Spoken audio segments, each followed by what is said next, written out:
جی بالکل، governor KP کے فیصل کریم today نے وزیر اعظم محمد شہباز شریف کو خط کیا ہے، اور یہ خط کیا ہے وہ AGN کو موصول ہو چکا ہے، اور باقاعدہ طور پر اس خط کے گورنر خیبر پختونخوا نے وزیر اعظم کے اسلام آباد سرنائی امام بارگاہ دھماکے میں بے گناہ قیمتی جانوں کے زیاں پر کیا افسوس اور تعزیت پیش کی ہے، اور اس خط میں گورنر خیبر پختونخوا نے اپنے خط میں خود کا حملہ آور کو روکنے والے شہید اون عباس کو غیر معمولی بہادری کو سلام عقیدت پیش کیا ہے، اور پھر گورنر خیبر پختونخوا نے اپنے خط میں وزیر اعظم سے شہید اون عباس کو صدارتی آواز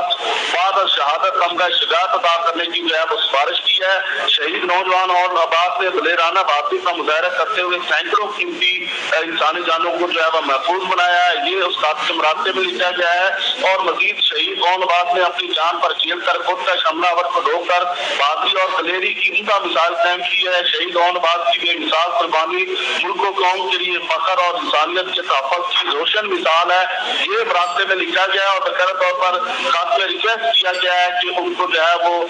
آواز سے جو ہے وہ نوازا جائے، اور یہ خط جو ہے الحمدللہ وزیر اعظم ہاؤس جو ہے وہ بھیج دیا گیا، اور KP کے ہاؤس کی طرف سے جو ہے گورنر کی طرف سے یہ خط بھیجا گیا ہے، جو کہ AGN کو بھی موصول ہو چکا ہے۔ ٹھیک ہے، بہت شکریہ زمین حسین سمیت تفصیلات بارے آگاہ کرنے کے لیے۔ پنجاب